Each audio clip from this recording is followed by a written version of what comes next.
시편 11편 1절부터 7절 말씀입니다. 이 시는 다윗이 사울의 핍박 아래에서 생명의 위협을 느꼈던 때에 지어진 것으로 보입니다. 다윗은 어떤 순간에든지 항상 하나님께 피하는 자였습니다. 믿음으로 살아감은 바로 그 부분이죠. 어떤 어려운 일이 있을 때 하나님께 피하는 것입니다. 자, 그런데 다윗의 주변에 있는 사람들이나 하나님을 온전히 믿고 의지하지 않는 사람들은 조언을 많이 합니다. 도움을 주려고 합니다. 그런데 문제는 믿음이 아니라 현실적인 상황에 어울리는 충고와 조언을 하려고 많이 했습니다. 1절 말씀에 나는 여호와께 피하는데 이렇게 말을 시작하죠. 내가 여호와께 피하였거늘 너희가 내 영혼에게 새같이 내 산으로 도망하라 하면 어찌민가. 안전한 곳으로 그냥 숨어 있어라, 도망해라. 그렇게 충고와 조언을 한다는 말입니다. 성도들이 어려움에 빠질 때 하나님을 온전히 섬기는 성도는 어떤 상황에서든지 기도합니다. 그것이 하나님께 피하는 것이죠. 하나님께 피한다고 우리가 입으로 고백한다면 무엇으로 증명되냐면 어떤 일이 있더라도 하나님 앞에 믿음으로 나아가는 것입니다. 믿음으로 하나님께 나아가는 우리가 되기를 바랍니다. 왜요? 성도는 기도함을 통하여서 하나님께 도움을 얻기 때문에 그렇습니다. 구하라, 찾으라, 두드리라, 약속하신 말씀 붙잡고 하나님께 나아가는 것, 그게 무엇입니까? 피하는 것이지 않습니까? 어려움이 있을 때 주께 피하는 것입니다. 자, 그런데 하나님을 전혀 알지 못하는 세상 사람들 혹은 믿는다고 말은 하면서도 하나님께 어려움이 있을 때마다 피하지 않는 그러한 삶을 사는 사람들은 어떻습니까? 믿음으로 하나님을 바라보지 않기 때문에 언제나 상식적이고 인간적인 조언을 하려고 할 때가 참 많습니다. 그런 경험들 많이 해보셨을 것입니다. 그러나 성도는 어떤 사람입니까? 근본적으로 믿음으로 행하는 자들입니다. 믿음으로 행한다는 것은 참 쉽지 않습니다. 왜냐하면 눈에 안 보이는 하나님께 나아가는 행동이 믿음이기 때문에 그렇습니다. 고린도후서 5장 6절과 7절에서 사도 바울은 말합니다. 그러므로 우리가 항상 담대하여 몸으로 있을 때에는 주와 따로 있는 줄을 아노니 이는 우리가 믿음으로 행하고 보는 것으로 행하지 아니함이니라. 우리는 주님을 믿습니다. 주님은 육체적으로 하나님의 보좌 우편에 지금 계십니다. 주님과 따로 있다는 말은 그것입니다. 그러나 영적으로는 주님은 약속해 주셨죠. 세상 끝날까지 너희와 함께 있으리라. 그러므로 성도는 주님의 약속을 믿고 눈으로 보이는 대로 주님이 내 곁에 안 계시니까 난 너무 힘들어가 아니라 지금도 나와 함께 계시는 주님을 믿고 중보자이신 주님께 나아가는 것입니다. 그것이 믿음으로 행하는 것입니다. 주님께 피하는 것이죠. 그러하기 때문에 우리가 눈에 보이는 대로 살지 말고 믿음을 따라 결정하고 행하는 우리가 되기를 바랍니다. 믿음으로. 따라서 우리에게 바른 믿음이 있다면 성도는 모든 순간에 항상 하나님께 피하는 모습으로 그 믿음을 드러냅니다. 시편에서 말씀하시는 것처럼 여호와께 피하는 것이 사람을 신뢰하는 것보다 나으며 여호와께 피하는 것이 고관을 신뢰하는 것보다 낫다. 이런 말씀을 하시거든요.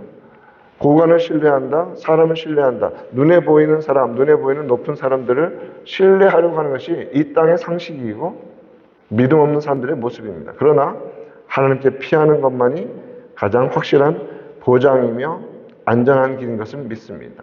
우리는 그렇게 살아가도록 부름받은 자들입니다. 또한 믿음으로 살아가는 자들, 믿음으로 살아간다는 것은 하나님께 믿음으로 말미암아 의롭다 여겨짐을 받은 자들이 되었다는 뜻이죠. 그래서 2절 말씀에서는 악인이 활을 당기고 화살에 쉬를 먹이고 마음이 바른 자를 어두운 데서 쏘려한다. 이런 일들이 계속 벌어지는 상황, 지금 그 상황 속에서 3절에서 뭐라고 하니까 터가 무너지면 의인이 무엇을 하랴 이렇게 말씀합니다. 의인, 즉 믿음으로 말미암아 하나님께 의롭다 여겨짐을 받은 성도는 터가 무너지면 어떻게 하겠는가? 이 말은 무슨 말이냐면 흔들리고 어려울 때마다 세상은 또 친한 것 같은데 하나님을 알지 못하는 사람들은 근본적으로 무엇을 흔들려 그러면 우리의 기본 바탕을 흔들려 버리려 그럽니다. 여기서 터가 흔들리면, 터가 무너지면 의인이 어떻게 하겠느냐 이 말씀은 믿음의 기초가 흔들린다면 우리 믿음의 사람들은 어떻게 설 수 있겠느냐라는 말씀입니다. 신앙의 기초가 무너지고 흔들린다면 믿음을 어떻게 지키겠는가? 그렇기 때문에 어려운 순간에 우리가 하나님께 기도하지 않는다라는 증상으로 나타날 때 살펴보면 진짜가 나타납니다. 무엇이냐면 우리가 그동안 무엇에 기초하여 믿음을 쌓아왔는지가 드러나게 된다는 것이죠. 만약에 사람들의 말과 상식적인 그러한 판단을 가지고 믿음의 바탕을 삼았다면 어려움이 올 때마다 흔들립니다. 내 마음이 흔들릴 때마다 흔들립니다. 그러나 신앙의 기초는 무엇입니까? 성도가 끝까지 붙잡고 있어야 하며 절대 놓치지 말아야 하고 반드시 거기에 믿음의 뿌리를 든든하게 내려야 하는 믿음의 바탕과 기초는 무엇입니까? 예수님께서 마태복음 24장 35절에서 천지는 없어질지언정 내 말은 없어지지 아니하리라고 말씀하셨습니다. 믿음은 한시적이고 흔들리는 것에 따라서 우리가 더 많이 갖기 위해서 살아가는 것이 아니라 영원하고 흔들리지 않는 것에 바탕을 두고 흔들리는 세상 가운데서도 꿋꿋하게 주의 백성으로 살아가는 것입니다. 그러므로 성도는 무엇에 의지해야 합니까? 영원히 변치 않는, 없어지지 아니하시는, 심지어 세상이 다 불에 타 녹아 사라질지언정 사라지지 않는 영원한 주의 말씀에 뿌리 내리고 있어야 합니다. 그것이 우리 믿음의 터입니다. 베드로전서 1장 23절에서 25절에서 말씀하시는 것처럼 너희가 거듭난 것은 썩어질 씨로 된 것이 아니요 썩지 아니할 씨로 된 것이다. 우리가 믿음으로 말미암아 의롭다 된 것은 우리의 공로나 사라질 어떤 우리의 행동으로 된 것이 아니라 세상의 어떤 종교적인 행동으로 된 것이 아니라 바로 썩지 아니하는 것, 즉 살아있고 항상 있는 영원한 하나님의 말씀으로 되었느니라고 말씀하십니다. 거듭남이란 말은 의로움과 연결되어 있지 않습니까? 우리를 온전케 하셔서 의롭게 하신, 즉 우리 믿음의 터는 바로 거룩하신 하나님의 말씀입니다. 모든 육체는 풀과 같고 그 모든 영광은 풀의 꽃과 같지만 풀은 마르고 꽃은 떨어지고 시들어 버리지만 하나님의 말씀은 변함없이 흔들리지 않습니다. 다시 한번 이 아침에 주의 거룩한 말씀에 온전히 붙잡힌 바 되는 은혜가 있기를 간절히 바랍니다. 믿음의 영원한 기초, 믿음의 완전한 터인 말씀은 변함이 없고 흔들리지 않습니다. 자, 그렇기 때문에 믿음이 바른 터 위에 있는가 그렇지 않은가, 즉 영원하고 변치 않는 말씀에 서 있는가 그렇지 않은가는 언제 알게 된다고요? 바로 피해야 하는 상황, 하나님께 피하는가 아니면 세상으로 도망쳐 나가는가, 고난이 다가올 때 그러한 차이가 나타난다는 것입니다. 자, 그렇다면 영원하고 변치 않는 말씀에서 주를 신뢰하는 성도라면 그 터가 하나님 말씀이라면 정확히 말하면 그렇게 말씀하신 하나님 그분에 대한 믿음을 가지고 살아간다는 것이죠. 말씀은 하나님과 동떨어진 것이 아닙니다. 하나님의 말씀입니다. 즉 하나님 자체이십니다. 그래서 성경은 오히려 그것을 말씀이 육신이 되었다라고 예수님의 오심을 정확히 가르쳐주고 있지 않습니까? 즉 하나님 말씀을 사랑하는 자가 하나님을 사랑하는 자입니다.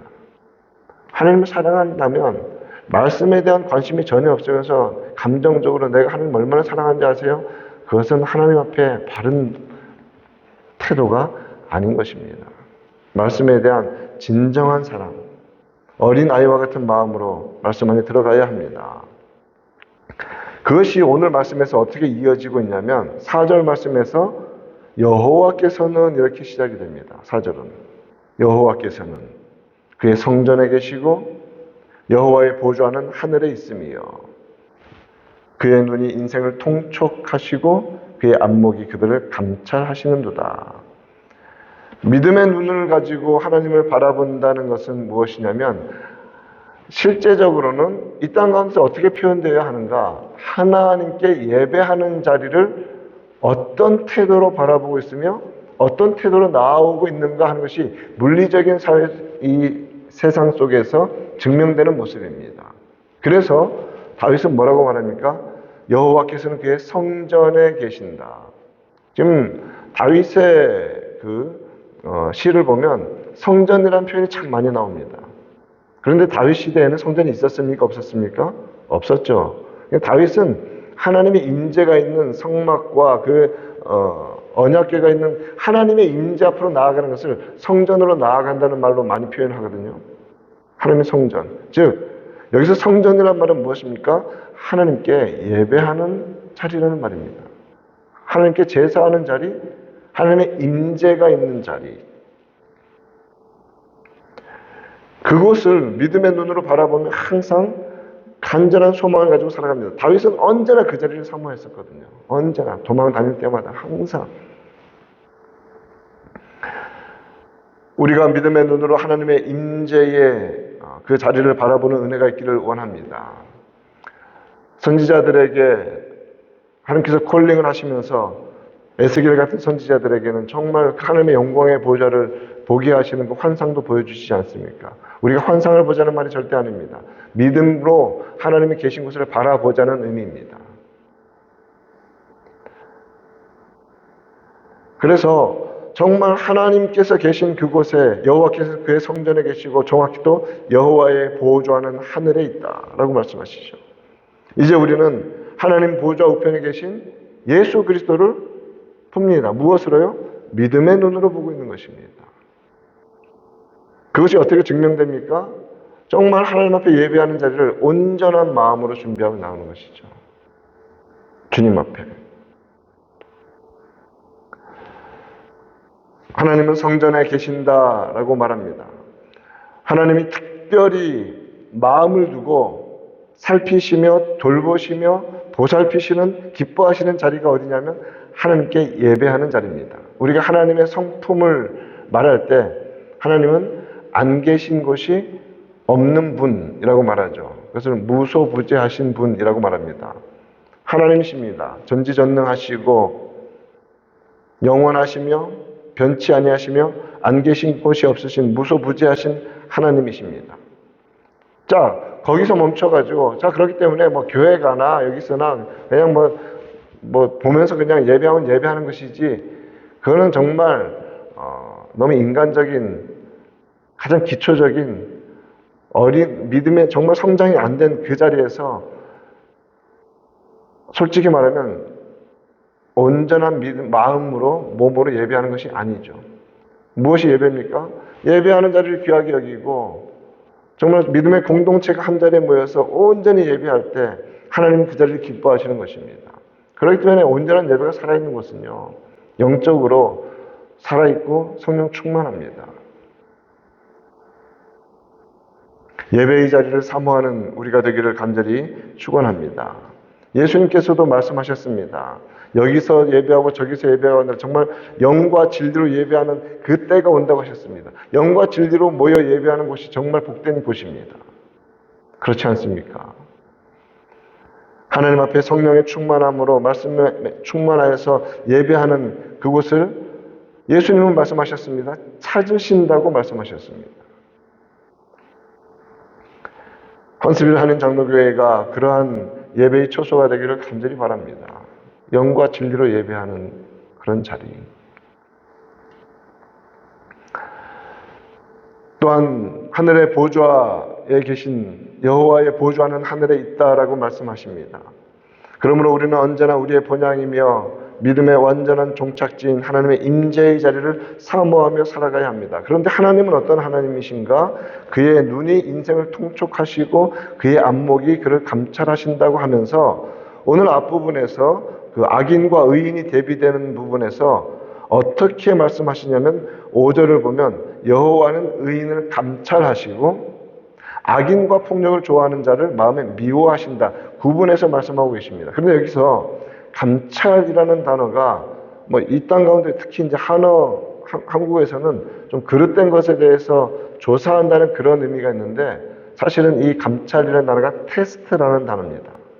테스트. 시험한다. 하나님께서 아브라함을 정말 믿음의 거장으로 만드시기 위해서 마지막 시험으로 이삭을 바치라고 말씀하셨죠.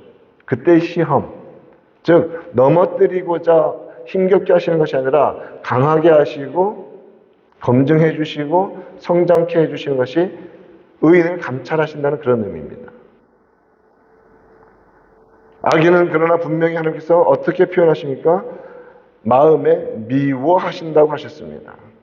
He hates the wicked. 마음으로 하나님은 악한 자들을 미워하세요.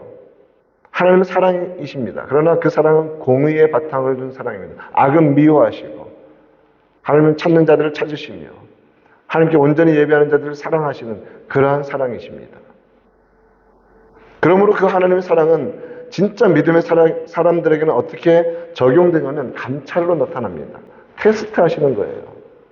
여러 가지 고난과 환난이 있죠. 그것을 믿음으로 통과하기를 기다리시는 것입니다. 그래서 허용하십니다. 허락하십니다. 산으로 도망치 말고 하나님의 임재의 자리를 바라보고 성전을 사모하라고 시험을 주시는 것입니다. 그때 믿음이 성장해 나가고 하나님 기뻐하신 대로 하나님의 자녀답게 서가는 것입니다. 말씀을 맺겠습니다. 하나님께 피하는 자로 살아가는 우리가 되기를 간절히 축원합니다. 하나님께 피합시다. 그것은 기도하는 것입니다. 구하고 찾고 두드리는 그러한 믿음의 기도로 나아가는 우리가 되기를 바랍니다. 성전에 계신 하나님께 예배하고 예배하는 자리를 정말 귀하게 여기며 온전히 하나님께 영과 진리로 예배하는 그러한 자들 되기를 바랍니다. 그리고 믿음으로 하나님의 보좌를 바라보며 지금도 살아계셔서 우리를 위해 중보하시는 주님을 믿음의 눈으로 바라보며 하루를 승리하십시다. 그것이 승리의 비결입니다. 주님께서는 우리를 성장시키시고 때로는 우리를 연단시키셔서 깨뜨리시기도 하셔서 그의 자녀답게 만들어 가시며 주를 의지하는 자로 세워가시는 분이 우리 하나님이십니다. 그 좋으신 아버지 오늘도 의지하며 믿음으로 승리하는 귀한 은혜가 있기를 우리 구주 예수님의 이름으로 축원드립니다.